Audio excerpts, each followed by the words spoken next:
সবাইকে জানাই শুভ নববর্ষ। সবাইকে শুভ নববর্ষের আন্তরিক প্রীতি ও শুভেচ্ছা আমার পক্ষ থেকে। সবাই খুব ভালো থাকবেন, সুস্থ থাকবেন এবং সাবধানে থাকবেন। বড়দেরকে জানাই আমার প্রণাম, ছোটদেরকে জানাই আমার আন্তরিক প্রীতি ও শুভেচ্ছা। সবাই খুব ভালো থাকুন, সুস্থ থাকুন। আর এই নতুন বছরে নিজের জীবনের পাওয়া না পাওয়া অনেক আক্ষেপ, অনেক কষ্টগুলোকে দূরে সরিয়ে সেগুলোকে জয় করে নতুনভাবে বাঁচতে শিখুন। নতুন বছর সবাই খুব ভালো করে কাটান। আমাদের বাঙালিদের যে কোনো শুভ কাজের শুরুতেই একটু মিষ্টিমুখ করতে হয়। মিষ্টিমুখ করতে আমরা ভালোবাসি। তাই ভাবলাম বছরের প্রথম দিনটা পরমান্ন মানে একটু পায়েস দিয়ে শুরু করা যাক।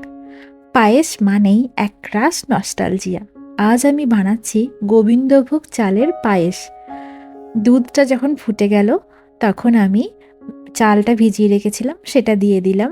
সাথে দিয়ে দিয়েছি কটা এলাচ আর তেজপাতা। দুধে যখন এলাচের গন্ধটা মিশেছে তখন গোটা বাড়িটা গন্ধে মৌ মৌ করছে। আর তখনই মনে হচ্ছে যেন উৎসবের আমেজ শুরু হয়ে গেছে।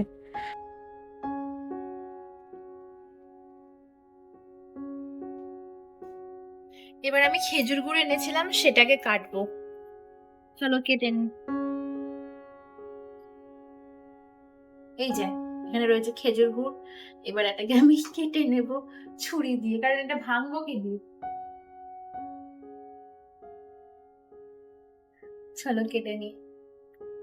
তো কাটাই তো মুশকিল, কাটতে পারছি না। যাই হোক, এভাবে যতটা হচ্ছে এইভাবেই করি। কি করবো?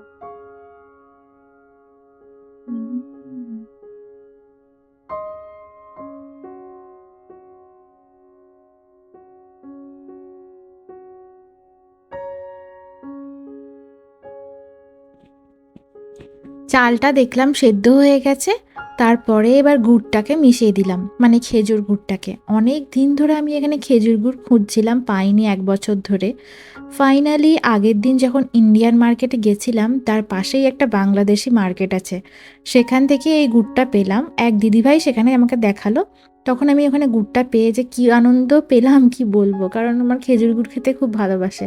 কিছু না হলেও রাতে যদি একটু রুটি দিয়েও খাওয়া যায় খুব ভালো লাগে খেতে, কারণ এখানেও তো অত মিষ্টি টিষ্টি পাওয়া যায় না।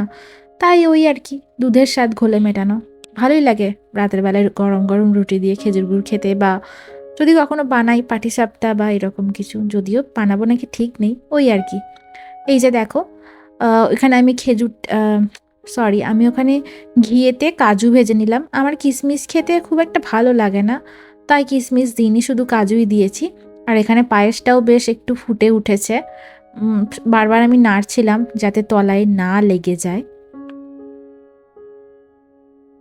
আমি রান্নার ফাঁকে ফাঁকে ভাবছিলাম যে নতুন বছরে আমাদের সবার জীবনটাও যেন এই পায়েসের মতোই মিষ্টি আর সমৃদ্ধ হয়। এবারে ঘিয়ে ভাজা কাজুটাও মিশিয়ে দিলাম পায়েসে।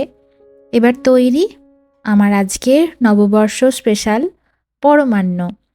দেখুন দেখতে যা হয়েছে না, খুব ভালো লাগছিল দেখতে। কালারটা বেশ একটু হলদে হলদে হয়ে গেছিল, আর গন্ধে পুরো বাড়িটা মৌমো করছিল।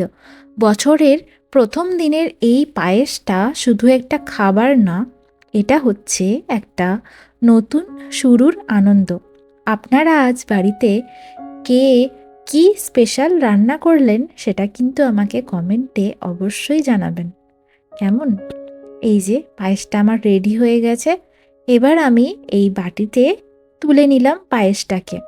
যদিও আরেকটু হলে মাখো মাখো হতো, তবে তখন আবার সব দুধটা টেনে নিত, এটা একদম মাখো মাখো হয়ে যেত। সেই জন্য একটু দুধ অবস্থায়, তার মানে একটু রসালো অবস্থাতেই আমি এটাকে তুলে নিলাম। আর একটু ফুটলেও ভালো হতো, তবে এটাই ঠিক আছে। পায়েসটা হয়ে যাওয়ার পর আমি একটু ঠাকুরের সামনে দিলাম। যদিও আমার ঠাকুরের জন্য আলাদা করে কোনো বাসনপত্র এখানে নেই, তাই এই বাসনেই আমি রান্না করে দিলাম।